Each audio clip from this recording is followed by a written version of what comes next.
In 1928, a mountaineer camps in India's Karakoram Mountains. A mysterious glowing thing appears outside his camp, and he decides to investigate, only to find a giant light ball covered in a thin layer of ice. After staring in awe for a moment, the man attempts to hit it with his pickaxe, which causes him to fall and faint as the sphere becomes brighter. When he wakes up moments later, the sphere is gone, and he has a strange scar on his body. Years pass, and it is now 2008. Helen, an astrobiologist, teaches at Princeton University before going home to her stepson Jacob. Helen still cares deeply for the boy, even though he has been distant since his father's death. Helen suddenly receives a phone call from an unknown person informing her that a car is on its way to her. At that point, the police surround the house, and an FBI agent knocks on the door informing Helen that she must accompany them immediately. He refuses to explain anything, and Helen does not want to leave Jacob alone. But fortunately, a neighbor arrives to see what is going on, allowing Helen to leave Jacob with her. Helen is driven away, but the FBI agents continue to refuse to answer her questions. Eventually, they arrive at an airfield, where Helen boards a helicopter carrying scientists from various fields, including a nuclear physicist and a civil engineer. Like Helen, all of these scientists were taken from their homes without explanation. Moments later, the group arrives at the Linwood Military Academy in New Jersey, where the military requests that everyone leave their cell phones at the entrance. Helen acts quickly, hiding her phone under her clothes, before being apprehended by her old friend Michael, who has placed Helen on the vital list due to her work with a famous doctor named Carl. Then Michael gathers all of the scientists in a room to give a presentation about the current situation. An unidentified space object is approaching Earth on an unusual trajectory, and preliminary calculations predict that the object will collide with the planet. Because of its incredible speed, it is impossible to shoot down, so the government has decided to form an emergency response team to deal with the aftermath of this disaster. The team only has a little more than an hour before the cosmic object crashes into Manhattan. Helen locks herself in the bathroom after the meeting to call Jacob and tell him to hide in the basement, but she does not reveal any information to him. One of the soldiers overhears her conversation, but instead of arresting her, she asks to borrow the phone so that she can also call her family. Afterward, the scientists travel to the site where the object will impact and quickly become alarmed because the object cannot be identified and the rocket launch system is disabled. Terrified, they hold hands and count down the final seconds, but nothing happens. They see through the window a bright ball of light slowly approaching Earth until it lands in the middle of Central Park, causing people to flee in terror. The scientists immediately put on protective suits and cautiously approach the glowing sphere, sensing something in the air, possibly electromagnetic waves. Soon, police and military personnel arrive with weapons and surround the area, and at that point, a bright light begins to shine on the sphere as an alien creature emerges to greet them. Helen slowly approaches the alien, and he extends his hand to her. However, when she tries to reach back, a shot is fired, and the alien falls into her arms, visibly bleeding. Suddenly, a massive creature appears out of nowhere and uses its powers to cut off the power to the area and disable all machinery. It also emits a terrible ultrasonic sound that stuns everyone's ears. The creature then reaches for the injured alien, but the alien stops it with a simple gesture, and the robot immediately shuts down, allowing the machinery to return to normal. After that, the injured alien is transported to a military laboratory. Helen advises them to bring in a surgeon to remove the bullet. The surgeon makes an incision and easily removes the bullet. He also notices that the gray skin-like tissue is cracking and peeling away from the alien's body, so he removes the entire layer. To everyone's surprise, the remaining creature appears very human. Next, the alien is placed in a special protective capsule where his condition is monitored. Helen speaks to him in a friendly voice and assures him that there is no danger, and the alien relaxes as it is revealed that he looks exactly like the mountaineer from 1928. For the time being, he only repeats Helen's words rather than answering questions. Meanwhile, humanity is experiencing chaos and panic. Stock exchanges are closing, and New York residents are preparing for an urgent evacuation, fearing an alien invasion. While the president and vice president hide in a shelter, Regina, the Secretary of Defense, convenes an emergency meeting and discovers that the aliens have hacked into one of the spy satellites, gaining access to all classified information about national defense. To make matters worse, more of these glowing spheres are falling all over the world. Regina arrives at the lab and listens to the scientists' findings. Flesh samples taken from the alien contain DNA from 3 different life forms. The creature's body tissues are human, and its gray flesh shell is organic, resembling a placental protective suit. It appears that the aliens previously visited Earth and obtained a sample of human DNA, which explains the mountaineer's scar and the alien's ability to take on human form. Afterward, the group visits the alien, who speaks perfect English, and Regina attempts to interrogate the alien, but her questions are ignored. Helen then asks him to tell her about himself, and the alien introduces himself as Klaatu, stating that he represents a group of civilizations. He requests a special meeting with the UN so he can speak with all of the world's leaders, but Regina declines. Regina orders Klaatu to be injected with truth serum and transported to a safer location for interrogation. Sorry for the small pause. If you're enjoying this video, don't forget to hit that like button. It really helps out the channel. Drop a comment below with your thoughts or any questions you have. And if you haven't already, make sure to subscribe and turn on the notifications so you never miss out on any future updates. Now let's get back to it. The scientists believe Klaatu is the most important discovery in human history and do not want to turn him over to the Secret Service, but Regina believes this alien poses a significant threat to humanity. Michael and Regina argue, only to be interrupted by Helen, who assures them that she will personally inject the alien and conduct all necessary tests. Then Helen is given a vial of truth serum, but she sneaks into the pharmacy and steals a vial of regular saline as well. Meanwhile, Regina informs Klaatu that he will be transferred to a more secure location. When Klaatu expresses his desire to leave, Regina informs him that he will not be allowed to do so because he illegally invaded this planet and attacked the military with his massive robot. Klaatu points out that the biorobot is only activated in the presence of violence and orders Helen to administer the injection. Helen gives him saline instead of serum, whispering to him that he needs to run. Helen is immediately taken away, and Klaatu is tied to a chair before being led to a room equipped with a lie detector, where an agent asks him a series of control questions and monitors his readings on a monitor. Klaatu only provides a few vague responses before using his power to reprogram the lie detector and electrocute the agent. Then Klaatu takes control of the man's mind. Klaatu uses his abilities to gain control of the security cameras and quietly exits the building. In the midst of the chaos, Helen steals a sample of the alien's flesh, prompting Regina to use all available resources to apprehend the fugitive. Klaatu eventually arrives at the train station, which is also completely chaotic due to the cancelled departures. Klaatu takes advantage of this opportunity to observe how society behaves. Suddenly, he becomes ill and rushes to the bathroom where he notices he is bleeding and passes out. Helen receives a call at her house seconds later, informing her that a patient has requested her services at the station. Helen immediately drives to the station and picks up the alien. Then she drives Klaatu to her car, where he encounters Jacob, who is behaving rudely. Klaatu asks Helen for a sample of the gray tissue that was removed from him, which he uses to dab on his wound, instantly healing it.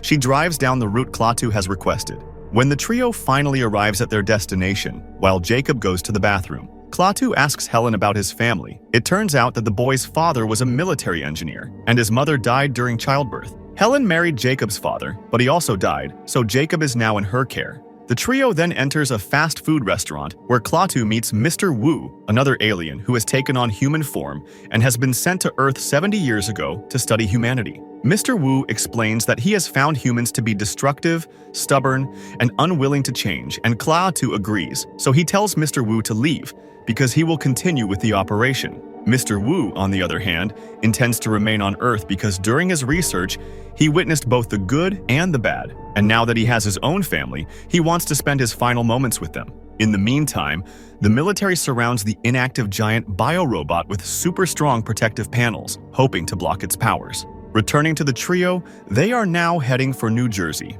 When they arrive in the woods, Klaatu requests that the car be stopped and then drives away. Klaatu returns from the forest and asks Helen to take him back to the city, but Helen refuses until she receives an explanation. Klaatu informs her that humanity is destroying the Earth, and because there aren't many planets in the universe where complex biological organisms can live, Klaatu has come to save Earth from the humans, believing that the planet can be reborn if the human infestation is eradicated. Helen is outraged and tries to persuade Klaatu that humans can change and should be given another chance, but Klaatu doesn't believe her because they've been watching humanity for years and change has never occurred. Now the situation has reached a critical point. Furthermore, the process has already started and nothing can be changed. Helen is still convinced that Klaatu has the ability to stop everything if he so desires, so she suggests taking Klaatu to a man who can persuade him otherwise. Meanwhile, the Secret Services investigate the various spheres that have left Earth. They discover through video footage that the glowing orbs are transporting a variety of Earth creatures into space. Regina realizes the spheres are arks similar to Noah's, implying that a flood is imminent. While the military places the biorobot in a deep underground silo, riots and looting spread across the globe. Helen returns and takes Klaatu to see Carl, a Nobel Prize-winning scientist with whom she has previously collaborated. When Klaatu discovers a formula on a board and decides to correct it, Carl quickly joins him to solve the unfinished problem. This leads Carl to believe Klaatu is the wanted alien. In another room, Jacob watches television and notices the hotline number to call if anyone has seen Klaatu. In the living room, Carl wonders how Klaatu's civilization survived, and Klaatu explains that their son began to die, forcing them to evolve. Carl points out that this was an example of change occurring when a being is on the verge of extinction, and since humans are currently at that point, they should be given more time. This gives Klaatu a lot to think about, but their conversation is abruptly interrupted by the appearance of Air Force helicopters. Klaatu, Helen, and Jacob hurry out of Carl's house. The trio attempts to hide from the military in the woods, but Jacob emerges into an open clearing and begins shouting and waving his arms to attract the attention of the helicopters,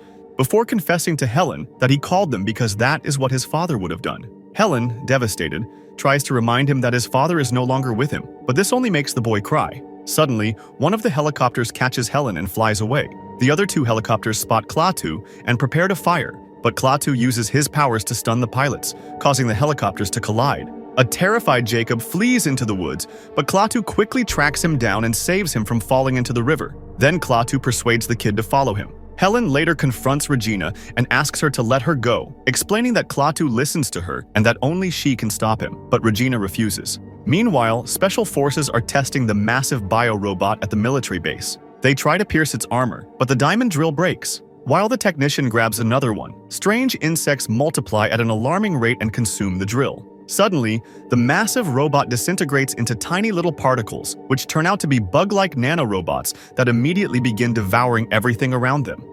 As the windows crack, some of the men want to flee, but the base has been sealed, so they can only wait.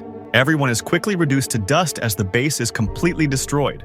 The military informs Regina of the situation, explaining that the nanorobots are impossible to destroy. And now that they've broken free, they've formed a massive cloud that travels in all directions and destroys everything in its path.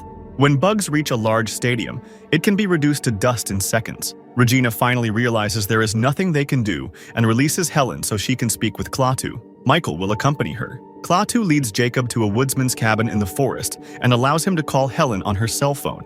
After agreeing on a safe meeting place, Jacob and Klaatu begin making their way out, and Jacob admits that he no longer wants Klaatu to die. This causes Klaatu to question his beliefs about the nature of humanity. Moments later, they arrive at Jacob's father's burial site, and he begs Klaatu to use his resurrecting power, just as he did with the patrolman. However, Klaatu's abilities are limited, and he can do nothing for a rotten body. Jacob, furious, orders Klaatu to leave, but Helen appears and rushes to the boy, hugging him tightly and attempting to console him. Jacob finally accepts his father's death, and he and Helen apologize to each other for their recent behavior, promising to be a proper family from now on.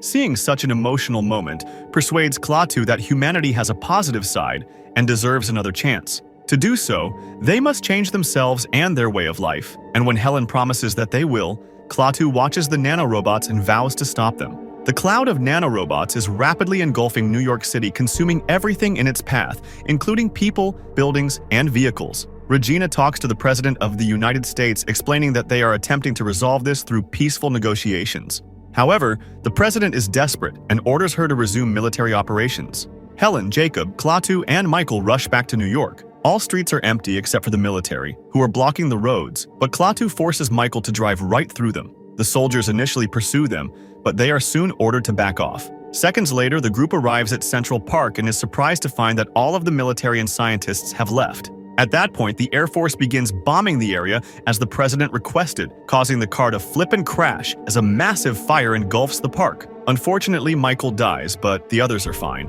Klaatu takes Jacob and Helen out with the intention of reaching the sphere. However, the bug cloud has already engulfed the globe and covered the sky, forcing the trio to flee and seek refuge beneath a bridge. Jacob's nose suddenly starts bleeding, and he passes out as Helen's nose begins to bleed too. Klaatu explains that they're dying because the bugs are slowly eating them from within, so Helen begs for his assistance. The alien grabs their hands and uses his powers to bring the bugs out, absorbing them into his own body instead. While Jacob awakens, Klaatu confirms Carl's point. Humans can change when they are on the verge of annihilation. After saying goodbye to the family, Klaatu steps outside and slowly pushes his way through the cloud of nanorobots until he reaches the sphere.